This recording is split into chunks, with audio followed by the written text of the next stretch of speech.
When you hear the words creative educator, think about what comes to mind. Think about someone who gets out of their bed every day, who tries to help you obtain getting to know yourself a little bit better. Think about someone who shares their experiences with you so that you can go out and share your experiences with someone else to help them move through their day. Hi, I'm Lisa Caloro. A creative educator is somebody who can read her students, understand where they're coming from, so she can construct lessons and classroom activities and discussions that will reach them and get the knowledge to the students that way. A creative educator is someone who brings into the classroom not only what is mandatory to learn, but some things that are going to be useful outside of the classroom in your everyday life, bringing you forward to whatever goals you want to reach. A creative educator to me is someone who doesn't just sit there and lecture their class. They actually get the class involved. They talk to the class and let the class actually talk back instead of just saying this is what you need to learn. What are things that Lisa does different that other teachers are not doing? Students are comfortable with me because I'm informal. Formality makes me really uncomfortable. It takes away from me being who I am. So structuring a comfortable, informal environment for my students feels like the best place for them to be too, and I feel like we can have better discussions and we can learn more from each other when it's more informal. No matter how scared you are, she makes it feel comfortable, like you can do anything. I enjoy the way that she definitely takes everything that pushes you down in the world and erases it and just makes you feel like you can accomplish everything and anything that you set your mind to. She helps you explore your brain and just go through all the different emotions that you feel in a normal day, but definitely expressing it in a way that makes it able to cope with. Every day, students at SUNY Sullivan walk through the hallways not knowing themselves, not knowing what they truly like, or not knowing how they truly feel. I want students to see what they're doing well and how they're doing it well. And that's all about that confidence that I want to build in them. So yeah, I think that, when I run workshops, I always say the first thing you say to somebody is, what did you like? What did this poet do well? And because once you can identify that thing and it sticks in the writer's mind,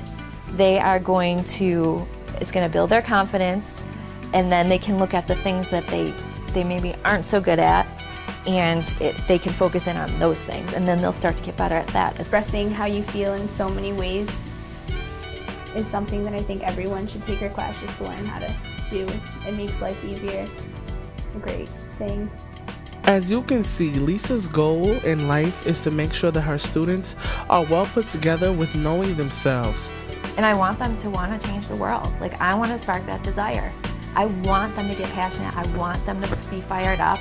And I feel like that's my job as an educator. I want to start this room on fire. And I want it to take off. And I want people to care and get fired up and passionate, because I am. So that's what I want to sort of impart on them. I think poetry is different to every person, but to me it's a way to express myself and get out things that I couldn't normally just say to people. I think poetry is incredibly important, and I want to squash all those misconceptions that poetry is all this, just people expressing their feelings. No, poetry is our life. It is our history. We are creating history through writing poetry and through reading poetry. We are having discussions with the past. We are thinking about the present. We are looking to the future. What's the secret behind writing a good poem? Read lots of poems. Read the people you can't stand, but also read the stuff that you love.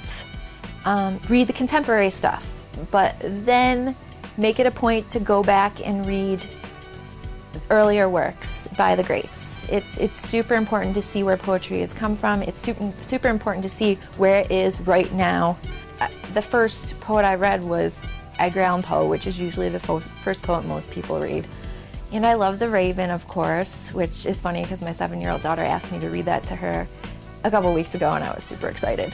So I just started reading it, and I guess I've always been sort of a hopeless romantic, so that sort of sprung me into other forms of poetry. And of course I went to Emily Dickinson, and then I started to write, you know, in my years filled with teenage angst.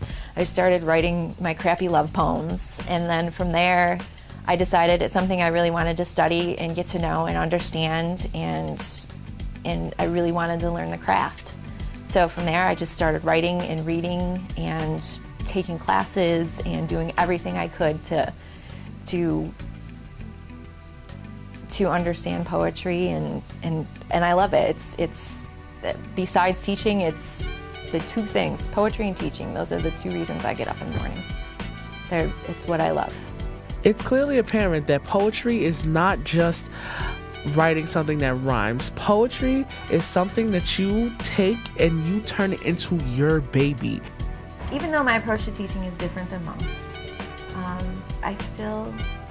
I expect greatness from my students. In life, there are certain things that are just one in a million. And one of those things happens to be somebody that is genuine, somebody who gives a damn, somebody who makes their life goal to help other people. And that is what truly makes a creative educator. I love her. She's amazing.